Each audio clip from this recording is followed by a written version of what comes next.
ajarbelajar.com. Belajar, berbagi, berkontribusi. Hai guys, semangat pagi. Balik lagi sama Mini Tutor Kunti. Kali ini kita bakal melanjutkan penjelasan kemarin. Jadi ini adalah bagian dari International Trade Part 4. Jadi kemarin di Part 3 aku udah jelasin tentang Incoterms 2010, Incoterms 2010, khusus untuk grup E dan grup F. Nah, kali ini kita bakal bahas tentang grup C aja. Ya, grup C only. Jadi langsung aja ya, kita lanjut ke tabel untuk Incoterms 2010 grup C. Nah, sama seperti episode sebelumnya, aku di sini bakal ngasih kalian tabel yang memudahkan kalian untuk membedakan kelompok C ini. Jadi kelompok C ini punya empat anak ya, CFR, CPT, CIF, and CIP. Di sebelah kiri kalian bisa lihat tabelnya, itu ada nama, itu kayak kepanjangan singkatannya itu apa, mode of transportnya apa, jenis transportasinya, transfer of risk-nya di mana, shipment atau freight-nya ditanggung siapa, insurance-nya ditanggung siapa, dan custom clearance untuk ekspor dan import. Jadi yang pertama kita langsung aja, kita bakal bahas tentang CFR. Jadi kepanjangan dari CFR ini adalah cost and freight. Oh ya, untuk tanda kurung di setelah namanya itu adalah keterangannya. Jadi misalnya kalau di bill of lading nih, BL di dokumen yang episode kedua kalau nggak salah aku jelasin, itu biasanya ditulisin misalnya CFR China kayak gitu, karena destinasinya di Cina. Misalnya dari Amerika mau ngirim barang ke Cina, berarti si pengirimnya ini, perusahaan pengirimannya ini ngeluarin bill of lading tulisannya CFR, tulisannya untuk China karena destinationnya, tujuannya itu ke Cina, dari USA ke Cina gitu. Nah, untuk mode of transportnya CFR itu cuman sea mode, jadi modenya via laut doang. Jadi nggak bisa CFR itu dipakai untuk yang menggunakan kereta api atau jalur darat.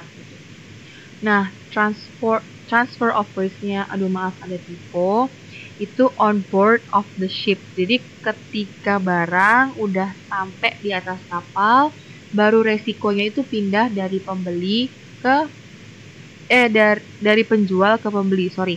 Jadi resikonya itu berpindah dari penjual, eksporter, ke pembeli atau importer. Nah, shipment-nya atau freight-nya itu ditanggung oleh eksporter. Jadi untuk grup C ini, mereka ini kayak punya kepanjangan kan. Nah, setiap kepanjangannya itu berarti ditanggung oleh eksporter. Jadi misalnya gini, yang CFR itu cost and freight kan. Dia ada tulis freight kan. Nah, berarti freight-nya itu, ongkirnya itu ditanggung sama eksporter. Coba kita agak loncat ya ke CPT. Carriage, CIF, sorry. Ke CIF, cost, insurance, and freight. Dia sebut ada insurance and freight. Kalian lihat di kolom insurance dan freight tempatnya CIF, itu eksporter yang nanggung, bukan importer. Jadi di CIF ini lebih gampang ngehafalin karena kayak dia nulis kepanjangannya itu berarti eksporter yang nanggung kayak gitu. Nah, lanjut ke CFR, kita balik lagi. Insurance-nya yang nanggung importer, berarti si pembeli. Dan untuk custom clearance-nya nggak usah aku jelasin ya, karena CFR, CPT, CIF, CIP itu custom clearance untuk ekspor dan importnya sama semua. Jadi custom clearance untuk ekspor saat di negaranya eksporter atau si penjualnya yang nanggung itu eksporter, dan custom clearance saat di negaranya importer, di negaranya pembeli setelah barangnya tiba, itu juga yang nanggung importer. Itu berlaku untuk keempat kategori dari grup C ini. Lanjut ke CPT. Carriage paid to. Name place of destination. Nih, kalian bisa lihat kalau CFR itu dia name port of destination, pelabuhan, karena dia sea mode. Sedangkan CPT itu name place of destination. Kenapa? Karena mode CPT ini multi mode, dia tuh multi transportasi. Jadi nggak harus pakai kapal doang, nggak harus naik pesawat doang, tapi bisa pakai apa aja. Bisa pakai CPT ini. Transfer of risk-nya itu ketika barang dikirim ke carrier atau ketika barang dikirim atau diantar ke perusahaan pengiriman barang itu. Nah, shipment-nya, freight-nya yang nanggung eksporter, si penjual atau ya eksporternya, dan insurance-nya yang nanggung si importer atau si pembelinya. Lanjut ke CIF, kepanjangannya Cost, Insurance, and Freight. Itu name port of destination. Nah, port berarti pelabuhan, berarti mode of transportnya itu sea mode, jadi via laut gitu. Nah, untuk transfer of risk-nya ini sama kayak CFR, on board of the ship. Jadi ketika barang udah ada di atas kapal, berarti resiko dari penjual itu dipindahkan ke pembeli. Itu kayak otomatis sistemnya kayak gitu. Nah, ini kenapa Incoterms itu diciptakan untuk menghindari misunderstanding gitu loh.